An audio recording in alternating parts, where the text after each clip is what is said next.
Hello दोस्तों, स्वागत है आपका आपके अपने यूट्यूब चैनल दिसार जीकेजीएस क्लासेस में। दोस्तों, आप सब लोग कैसे हैं? उम्मीद करते हैं आप सब लोग अच्छे होंगे, स्वस्थ होंगे, मस्त होंगे और अपनी तैयारी बेहतरीन तरीके से आप सभी कर रहे होंगे। दोस्तों, हम आपको यूथ साइंस बुक का सॉल्यूशन करवा रहे हैं, जिसमें दोस्तों आज हम आपको फिजिक्स का टॉपिक पदार्थ के गुण प्रॉपर्टीज ऑफ मेटर के सारे क्वेश्चन करवाने वाले हैं। दोस्तों, वीडियो अच्छा लगे वीडियो को लाइक कर दीजिएगा, शेयर कर दीजिएगा, कमेंट कर दीजिएगा। चैनल पे नए हैं चैनल को सब्सक्राइब करके बेल आइकन को प्रेस कर लीजिएगा। और दोस्तों, हमसे जुड़ने के लिए क्लास के अपडेट के लिए आप हमारा टेलीग्राम चैनल ज्वाइन कर सकते हैं। टेलीग्राम चैनल का लिंक मैंने डिस्क्रिप्शन बॉक्स में आपको दे दिया है।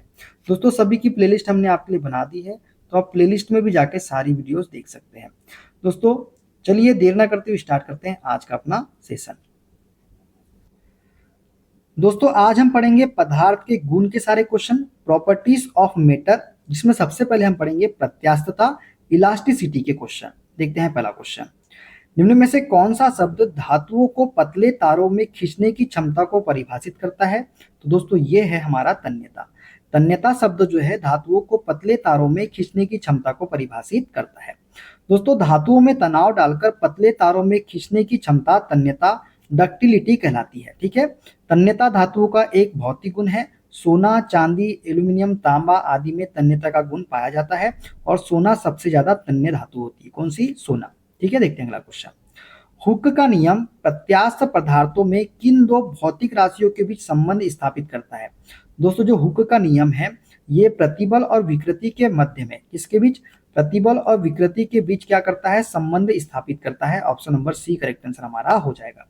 दोस्तों, हुक के नियम के अनुसार प्रत्यास्थता की सीमा के भीतर किसी पिंड अथवा वस्तु में उत्पन्न विकृति उस पिंड पर लगाए गए बल अथवा पिंड में उत्पन्न प्रतिबल के सीधे समानुपाती होती है तथा इस स्थिति में बल हटाने पर वस्तु अपने मूल आकार में वापस आ जाती है। ठीक है, देखते हैं अगला क्वेश्चन। किसी पदार्थ के दिए गए अनुप्रस्थ काट के अनुदिश सहसमतलीय रूप से कार्य करने वाले प्रतिबल के प्रकार को डैश के रूप में परिभाषित किया जाता है। दोस्तों, किसी पदार्थ के दिए गए अनुप्रस्थ काट के अनुदिश सहसमतलीय रूप से कार्य करने वाले प्रतिबल के प्रकार को जो है अपरूपण कर्तन प्रतिबल के रूप में परिभाषित किया जाता है। किसके रूप में? अपरूपण कर्तन प्रतिबल के रूप में। किसी पदार्थ के दिए गए अनुप्रस्थ काट के अनुदिश सहसमतलीय रूप से कार्य करने वाले प्रतिबल के प्रकार को अपरूपण कर्तन प्रतिबल के रूप में परिभाषित किया जाता है। ठीक है, देखते हैं अगला क्वेश्चन। पासो का समीकरण जिसका उपयोग अक्सर किसी पदार्थ के प्रत्यास्थ गुणों का वर्णन करने के लिए किया जाता है, किस ग्रीक अक्षर द्वारा दर्शाया जाता है? दोस्तों, पासो का समीकरण जिसका उपयोग अक्सर किसी पदार्थ के प्रत्यास्थ गुणों का वर्णन करने के लिए किया जाता है, इसे हम न्यू से दर्शाते हैं। किससे दर्शाते हैं? न्यू से दर्शाते हैं। दोस्तों, पासो का समीकरण जिसका उपयोग अक्सर किसी पदार्थ के प्रत्यास्थ गुणों का वर्णन करने के लिए किया जाता है, इसे हम न्यू ग्रीक अक्षर द्वारा दर्शाया जाता है। ठीक है, देखते हैं अगला क्वेश्चन। निम्न में से क्या विकृति से संबंधित है? तो दोस्तों, विक्रमी जो होती है, ये विकृति जो होती है आयाम रहित होती है। विकृति कैसी होती है? आयाम रहित होती है। दोस्तों, विकृति एक अनुपातिक राशि है, इसलिए यह एक इकाई रहित और आयाम रहित राशि है। इसमें केवल संख्यात्मक मान होता है जो तुलनात्मक माप में परिवर्तन को दर्शाता है। विकृति बराबर क्या होता है? वास्तविक माप में परिवर्तन बटे वास्तविक माप। ठीक है, देखते हैं अगला क्वेश्चन। जब किसी स्प्रिंग का विस्थापन उसके मूल मान से आधा हो जाता है तथा स्प्रिंग स्थिरांक अपरिवर्तित रहता है, तो स्प्रिंग की स्थितिज ऊर्जा पर क्या प्रभाव होता है? दोस्तों, जब किसी स्प्रिंग का विस्थापन उसके मूल मान से आधा हो जाता है तथा स्प्रिंग स्थिरांक अपरिवर्तित रहता है, तो स्प्रिंग की स्थितिज ऊर्जा जो होती है यह अपने मूल मान की 1/4 रह जाती है, 1/4 रह जाती है। ऑप्शन नंबर ए वाला। ठीक है, दोस्तों, स्प्रिंग की स्थितिज ऊर्जा जो है ये होती है W बराबर 1/2 kx²। तो W1 बटे W2 बराबर क्या हो जाएगा? x1² अपॉन x2² के। प्रश्न के अनुसार x2 क्या हो जाएगा? x1 का आधा। ठीक है, तो W1 और W2 में इसका मान रख देंगे तो क्या हो जाएगा? W1 अपॉन W2 बराबर x1 का square divided by x1 by 2 का स्क्वायर। दोस्तों, ये क्या हो जाएगा? जब इसको सॉल्व करेंगे तो ये हो जाएगा W1 अपॉन W2 बराबर, ये 2 हमारा ऊपर चल जाएगा तो 2 का स्क्वायर ऊपर जाएगा, मतलब 4x² x1² divided by x1 का स्क्वायर। ठीक है, क्या हो जाएगा? 4 x1 का स्क्वायर बटे x1 का स्क्वायर। x1 के स्क्वायर से x² कट जाएगा तो बचेगा क्या? W अपॉन W2 तो ये कितना हो जाएगा, W2 बराबर क्या हो जाएगा, तो W2 बराबर हो जाएगा W1/4। तो 1/4 ही हो रहा है कि नहीं हो रहा है, W1/4 हो जाएगा करेक्ट आंसर। ठीक है, क्लियर है दोस्तों। चलिए, जब आप एक कॉइल स्प्रिंग को कंप्रेस करते हैं तो आप उस पर काम करते हैं, तब प्रत्यास्थ स्थितिज ऊर्जा डैश है। दोस्तों, जब आप एक कॉइल स्प्रिंग को कंप्रेस करते हैं तो आप उस पर काम करते हैं, तब प्रत्यास्थ स्थितिज ऊर्जा जो होती है ये बढ़ती है। क्या होती है, बढ़ती है। ठीक है, जब आप एक कॉइल स्प्रिंग को कंप्रेस करते हैं तो आप उस पर काम करते हैं, तब प्रत्यास्थ स्थितिज ऊर्जा क्या होती है, बढ़ती है। कोई भी वस्तु जिसमें प्रत्यास्थ गुण पाया जाता है, जब उसे विरूपित किया जाता है तो उसमें एक प्रकार की स्थितिज ऊर्जा संचित हो जाती है, जैसे रबर या फिर स्प्रिंग। दोस्तों, जब प्रत्यास्थ वस्तु स्प्रिंग को खींचा जाता है या दबाया जाता है तो इसमें स्थितिज ऊर्जा के रूप में ऊर्जा संचित हो जाती है। किसी प्रत्यास्थ वस्तु पर जितना अधिक बल लगाया जाता है उसमें प्रत्यास्थ स्थितिज ऊर्जा उतनी ही अधिक उत्पन्न होती है। ठीक है, देखते हैं अगला क्वेश्चन। सीजीएस प्रणाली में विकृति की इकाई क्या होती है दोस्तों, तो विकृति की कोई इकाई नहीं होती दोस्तों सीजीएस प्रणाली में। दोस्तों, विकृति की बात करें तो विमाओं में परिवर्तन तथा प्रारंभिक विमा के अनुपात को ही हम क्या बोलते हैं, विकृति कहते हैं। अनुदैर्ध्य विकृति बराबर क्या होता है, लंबाई में वृद्धि या कमी बटे प्रारंभिक लंबाई। और आयतनिक विकृति क्या होता है, आयतन में परिवर्तन बटे प्रारंभिक आयतन। ठीक है, विकृति परिवर्तित लंबाई का लंबाई से या परिवर्तित आयतन का आयतन से या परिवर्तित क्षेत्रफल का क्षेत्रफल से अनुपात होता है, इसलिए विकृति का कोई मात्रक नहीं होता है। ठीक है, बिना भंजन के पदार्थ की विकृत होने की योग्यता कहलाती है। दोस्तों, बिना भंजन ब्रेकिंग के पदार्थ की विकृत होने की योग्यता जो है ये सुघट्यपन कहलाता है। क्या कहलाता है, सुघट्यपन, प्लास्टिसिटी कहलाता है। क्या कहलाता है, प्लास्टिसिटी। सुघट्यपन, प्लास्टिसिटी, यदि किसी पदार्थ को बल लगाकर विकृत किया जाए लेकिन बल हटाने पर वह पुनः अपने प्रारंभिक अवस्था में न आए, इस गुण को हम सुघट्यपन, प्लास्टिसिटी कहते हैं। ठीक है दोस्तों, यदि किसी वस्तु या बॉडी पर बल लगाने पर वह विकृत हो जाए लेकिन जैसे ही भार हटाया जाए तो वह अपने प्रारंभिक स्थिति में पुनः वापस आ जाए, पदार्थ या बॉडी का यह गुण उसका क्या कहलाता है, प्रत्यास्थपन कहलाता है। क्या कहलाता है, प्रत्यास्थपन कहलाता है। ठीक है ना, देखते हैं अगला क्वेश्चन। पूर्णतः प्रत्यास्थ वस्तुओं का प्रत्यास्थापन गुणांक कितना होता है। दोस्तों, पूर्णतः प्रत्यास्थ वस्तुओं का प्रत्यास्थापन गुणांक जो होता है ये 1 होता है। कितना होता है, 1 होता है। अब दोस्तों, प्रत्यास्थापन गुणांक का मान 0 से 1 के बीच में रहता है। अगर 0 है तो पूर्णतः अप्रत्यास्थ संगठक है, 0 से 1 के मध्य में है तो वास्तविक अप्रत्यास्थ संगठक है, और 1 है दोस्तों तो पूर्णतः प्रत्यास्थ संगठक होता है। ठीक है, ये सभी आपको तीनों आपको याद रखना है। ठीक है, ये थे दोस्तों इस टॉपिक के क्वेश्चन। अब हम पढ़ लेते हैं पृष्ठ तनाव और केशिकत्व के क्वेश्चन, सरफेस टेंशन और कैपिलरिटी के क्वेश्चन। ठीक है, पहला क्वेश्चन दोस्तों, एक ब्लॉटिंग पेपर स्याही कैसे सोखता है, तो ये केशिका कैपिलीकरण क्रिया के द्वारा जो है एक ब्लॉटिंग पेपर स्याही को सोखता है। ऑप्शन नंबर बी वाला करेक्ट आंसर हो जाएगा। दोस्तों, केश नली में द्रव के ऊपर चढ़ने या नीचे उतरने की घटना को हम बोलते हैं केशिकत्व। केश नली एक बहुत ही कम एवं एक समान त्रिज्या वाली एक खोखली नली होती है। केश नली में द्रव किस सीमा तक ऊपर चढ़ेगा यह केश नली की त्रिज्या पर निर्भर करता है। इस क्रियात्मक के द्वारा ही ब्लॉटिंग पेपर स्याही सोखता है। इसका एक अन्य उदाहरण, यदि पानी के गिलास में एक पतली खुली नलिका डाली जाए तो केशिकत्व के कारण ही नली में पानी का स्तर गिलास के पानी के स्तर से क्या होता है, ऊपर होता है। किसके कारण, केशिकत्व के ही कारण। ठीक है, मिट्टी का तेल लालटेन बत्ती में इनमें से किस गुण के कारण ऊपर चढ़ता है, तो केशिकत्व के कारण चढ़ता है दोस्तों। ठीक है, केश नली में द्रव के ऊपर चढ़ने या नीचे उतरने की घटना को ही हम क्या बोलते हैं, केशिकत्व कहते हैं। केश नली एक बहुत ही कम एवं एक समान त्रिज्या वाली एक खोखली नली होती है। केश नली में द्रव किस सीमा तक ऊपर चढ़ेगा यह केश नली की त्रिज्या पर निर्भर करता है।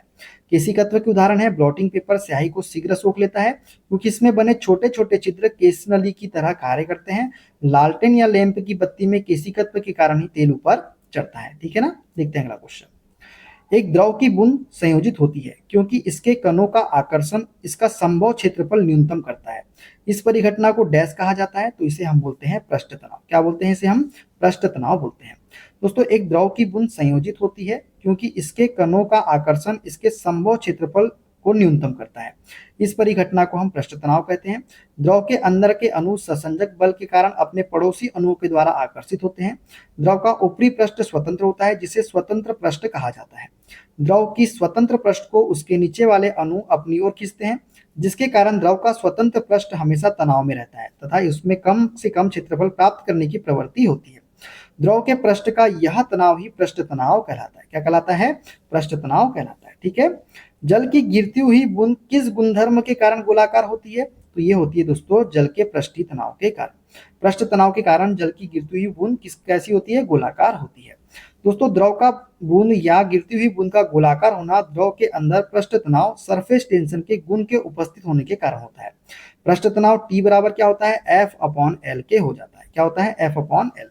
यदि द्रव के तल पर एक आभासी रेखा बहुत छोटी रेखा खींचे तो उस रेखा पर लंबवत तनाव बल लगता है। यह बल ही क्या कहलाता है? सतह तनाव बल कहलाता है। ठीक है ना? देखते हैं दोस्तों। अब हम देखते हैं दोस्तों द्रवों का प्रवाह, फ्लो ऑफ लिक्विड्स के सारे क्वेश्चन। एक टैंक को एक समान क्षैतिज त्वरण से एक द्रव आंशिक रूप से भरा गया है। निम्न में से एक टैंक में द्रव की सतह के लिए कौन सा कथन सत्य है?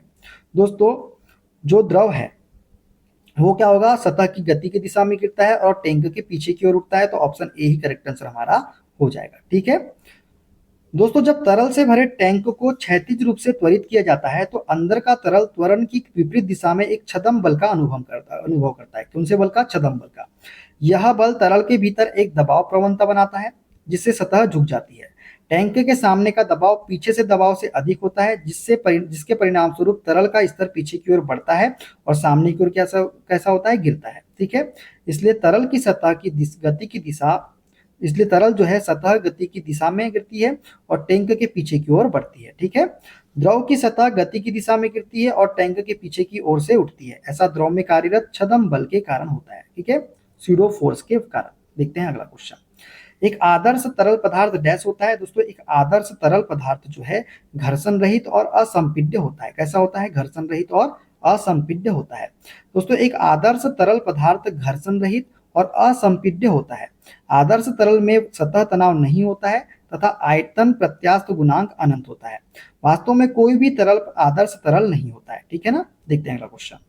बर्नौली का प्रमेय डैश के संरक्षण के सिद्धांत पर आधारित है। दोस्तों बर्नौली का प्रमेय जो है ये ऊर्जा के संरक्षण के सिद्धांत पर आधारित है। दोस्तों बर्नौली का प्रमेय जो है ऊर्जा के संरक्षण के सिद्धांत पर आधारित होता है। देखते हैं अगला क्वेश्चन। अर्थात बात करें तो दाब ऊर्जा, गतिज ऊर्जा और स्थितिज ऊर्जा का योग सदैव कैसा होता है? नियत मतलब स्थिरांक रहता है। ये भी आपको याद रखना है। ठीक है, देखते हैं अगला क्वेश्चन। एक दीवार द्वारा उत्पन्न बल क्या होगा जिस पर सामान्य रूप से 10 मीटर प्रति सेकंड की गति से पानी गिर रहा हो और निस्सरण जो है 0.0001 मीटर क्यूब प्रति सेकंड हो? दोस्तों दिया क्या क्या गया है हमको? वेग दिया गया है 10 मीटर प्रति सेकंड। क्यू हमको कितना दिया गया है? 1 × 10⁻⁻⁴ मीटर क्यूब प्रति सेकंड। एफ हमको निकालना है। एफ हमको क्या करना है? निकालना है। पानी का घनत्व पी कितना दिया है? 1000 किलोग्राम प्रति मीटर क्यूब। कितना दिया गया है? 1000 किलोग्राम मीटर प्रति क्यूब। तो एफ बराबर क्या हो जाएगा? पीजीवी से तो या बराबर पीजीक्यू के। ठीक है, तो क्या हो जाएगा? एफ बराबर 1000, पी का मान 10, जी का मान 10, वी का मान कितना है? वी का मान कितना है दोस्तों? वी का मान कितना है? क्यू का मान कितना है दोस्तों? क्यू का मान ये है 1 × 10⁻⁴। तो इसको जब सॉल्व करेंगे दोस्तों तो 1 न्यूटन हमारा निकल के आ जाएगा। कितना न्यूटन? 1 न्यूटन।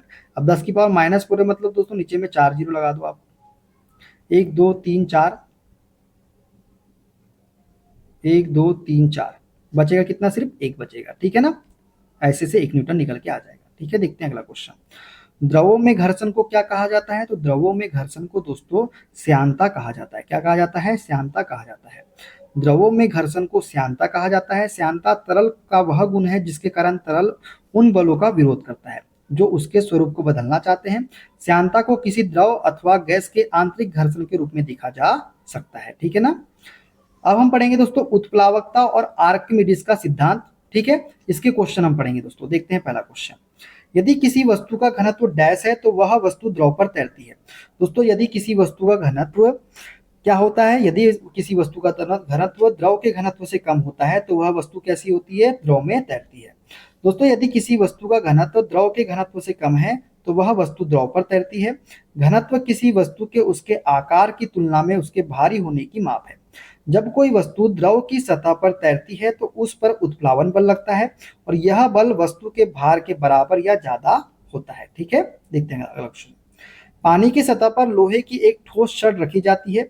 यदि लोहे की छड़ पर पानी द्वारा ऊपर की ओर लगाया जाने वाला बल छड़ पर नीचे की ओर लगाए जाने वाले बल से अधिक है तो क्या होगा? तो जो लोहे की छड़ होगी ना दोस्तों वो क्या होगी? वो सतह पर तैरने लगेगी। ऑप्शन नंबर डी हो जाएगा करेक्ट आंसर हमारा। ठीक है, दोस्तों पानी की सतह पर लोहे की एक छड़ी रखी जाती है। यदि लोहे की छड़ पर पानी द्वारा ऊपर की ओर लगाया जाने वाला बल छड़ पर नीचे की ओर लगाए जाने वाले बल से अधिक है तो लोहे की छड़ पानी की सतह पर तैरने लगेगी। इसे हम उत्प्लावन का नियम कहते हैं। ठीक है, देखते हैं अगला क्वेश्चन। बल के बारे में निम्न में से कौन सा कथन सही है हमको बताना है। भार वह बल है जो किसी वस्तु पर ऊर्ध्वाधर रूप से नीचे की ओर कार्य करता है।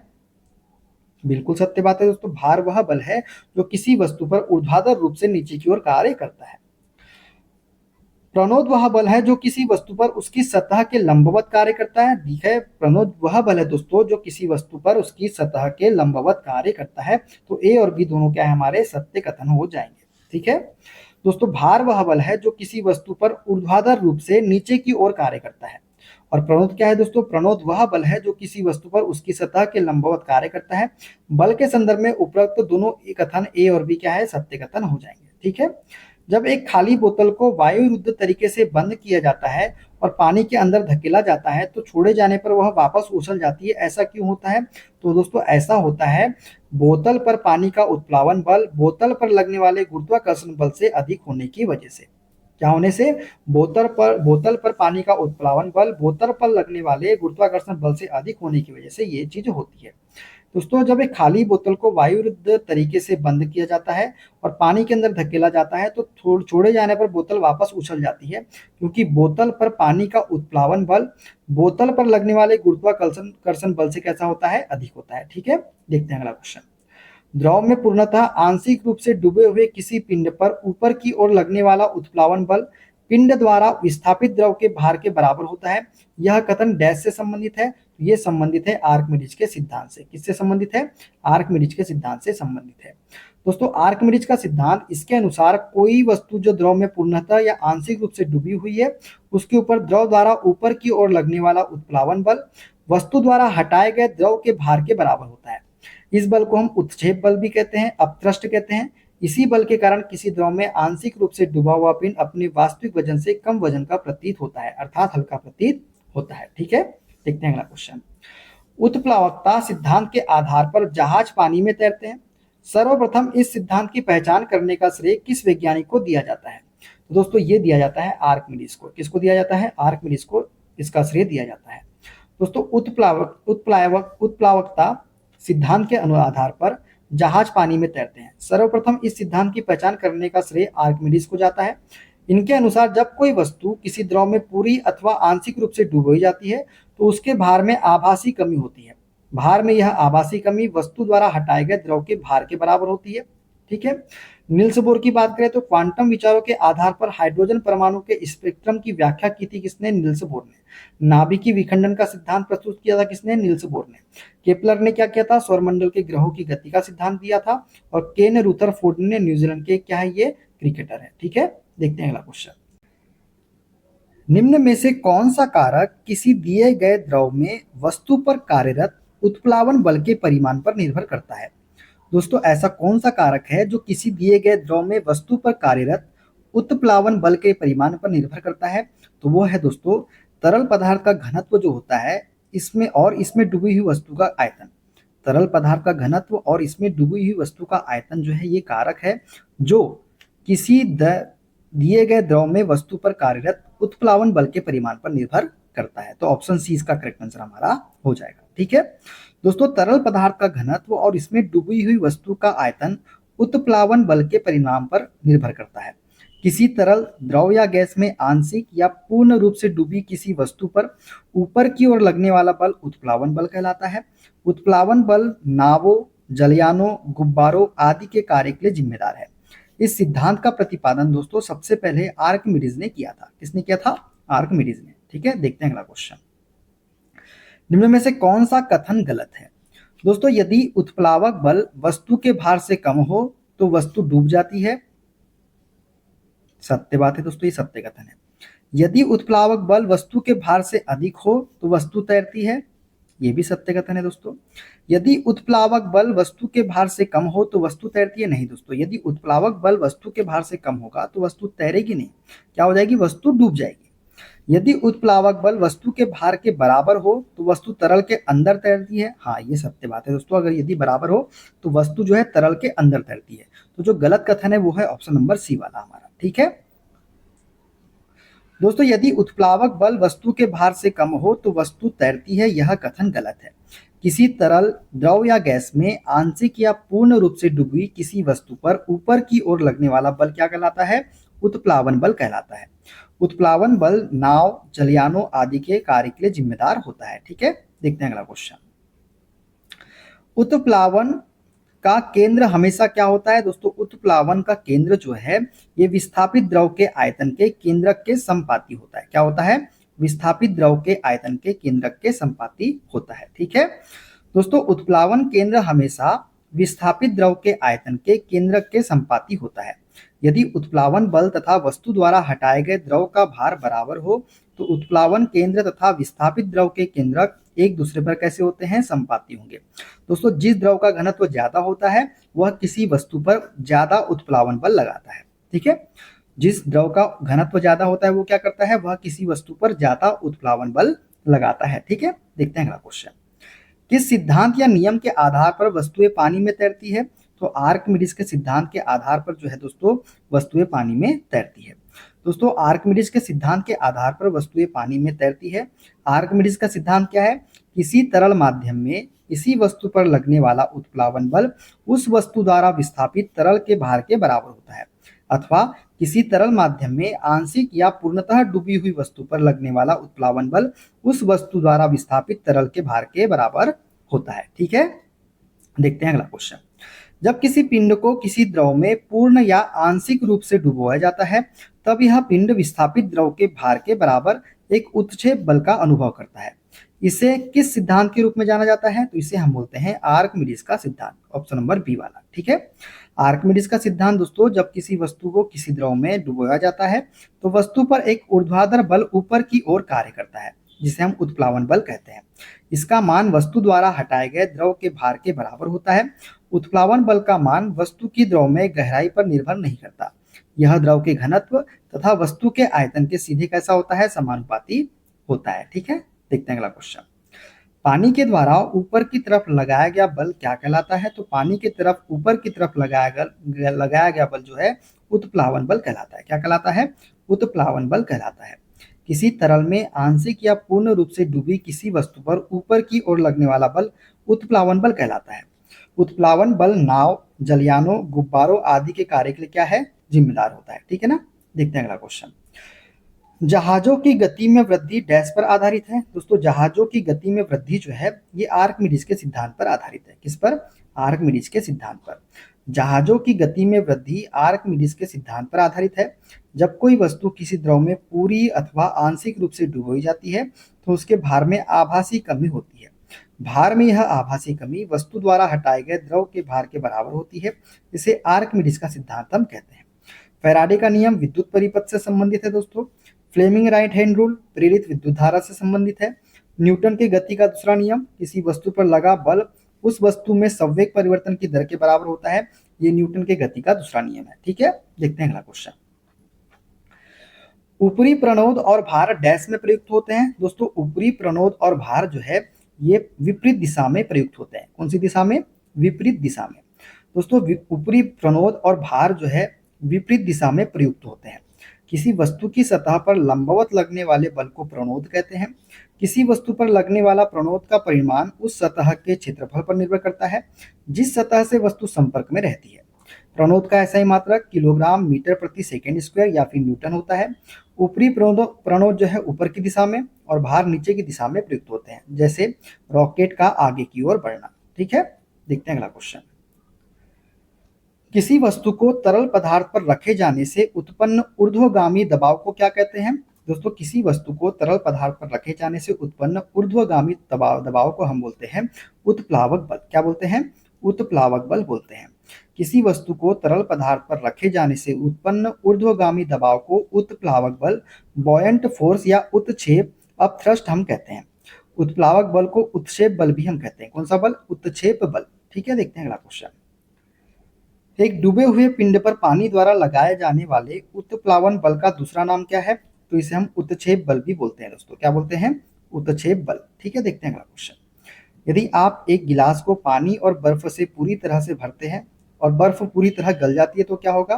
दोस्तों, यदि आप एक गिलास को पानी और बर्फ से पूरी तरह से भरते हैं और बर्फ पूरी तरह से गल जाती है तो क्या होता है? जल स्तर पूर्ववत रहेगा।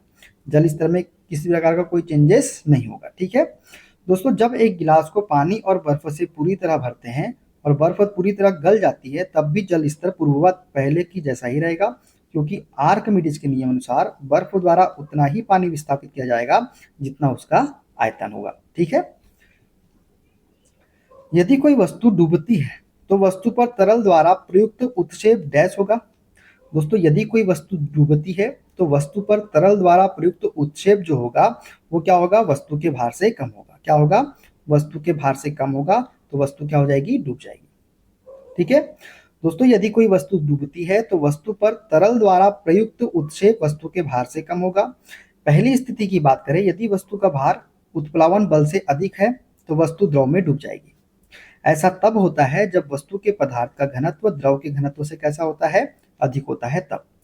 दूसरी स्थिति में दोस्तों, यदि वस्तु का भार हटाए गए द्रव के भार के बराबर हो तो वस्तु जो है द्रव में पूरी तरह डूबी हुई तैरती रहेगी, क्योंकि परिणामी बल क्या हो जाएगा? यहाँ पे शून्य हो जाएगा। तीसरी स्थिति की बात करें दोस्तों, यदि उत्प्लावन बल का मान अधिक है वस्तु के भार से तो वस्तु द्रव में क्या होगी? तैरती रहेगी। ठीक है ना दोस्तों, क्लियर? चलिए देखते हैं क्वेश्चन।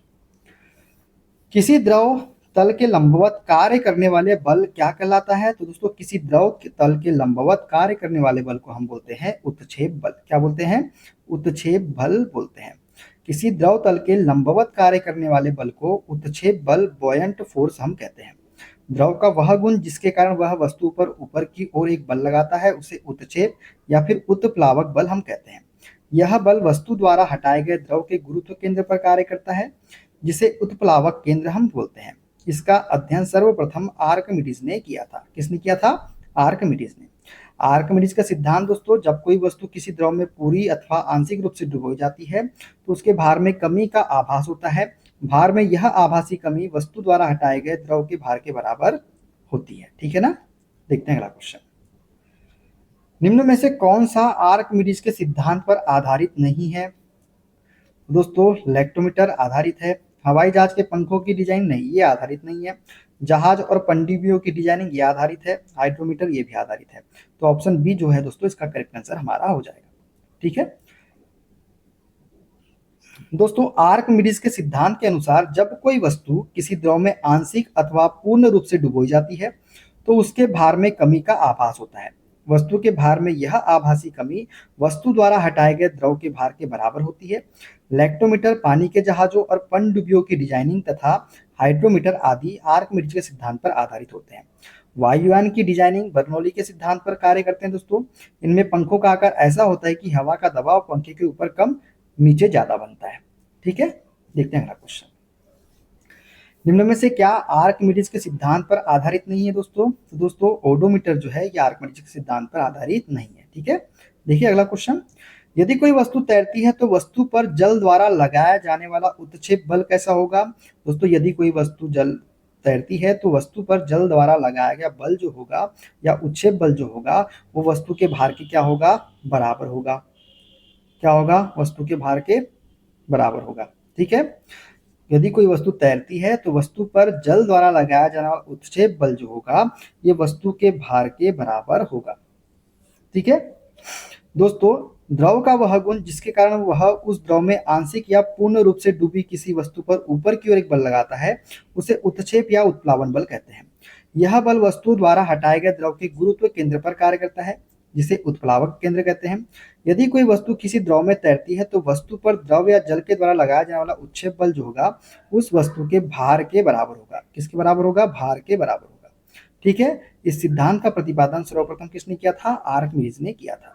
ठीक है ना, जब एक पिंड को किसी तरल में पूरी तरह से या आंशिक रूप से डुबोया जाता है तब उस पर ऊर्ध्वाधर दिशा में एक बल प्रयुक्त होता है जो उस पिंड द्वारा विस्थापित किए गए तरल के भार के बराबर होता है। यह किस नियम द्वारा स्पष्ट होता है? तो इसे हम बोलते हैं आर्किमिडीज का सिद्धांत। ठीक है, क्लियर दोस्तों? चलिए, उत्प्लावन बल का परिमाण तरल के डैश पर निर्भर करता है? दोस्तों उत्प्लावन बल का परिमाण जो है तरल के घनत्व पर निर्भर करता है। किस पर? घनत्व पर। दोस्तों उत्प्लावन बल का परिमाण जो है ये तरल के घनत्व पर निर्भर करता है। जब किसी वस्तु को किसी द्रव में डुबोया जाता है तो द्रव द्वारा वस्तु पर ऊपर की ओर एक बल लगता है जिसे उत्क्षेप या उत्प्लावन बल हम कहते हैं। उत्प्लावन बल तरल के घनत्व के समानुपाती होता है। ठीक है।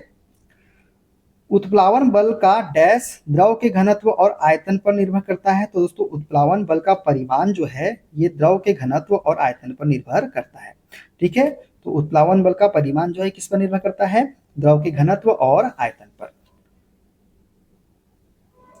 तो दोस्तों ये थे आज के सारे क्वेश्चन। वीडियो कैसा लगा कमेंट बॉक्स में जरूर बताइएगा। अगला हमारा टॉपिक जो होगा दोस्तों वो हम पढ़ेंगे दाब प्रेशर के सारे क्वेश्चन। वीडियो अच्छा लगे दोस्तों वीडियो को लाइक कर दीजिएगा, शेयर कर दीजिएगा, कमेंट कर दीजिएगा। चैनल पे नए हैं चैनल को सब्सक्राइब करके बेल आइकन को प्रेस कर लीजिए। मिलते हैं दोस्तों अगली वीडियो में। अपना ख्याल रखिए। Okay bye bye, take care.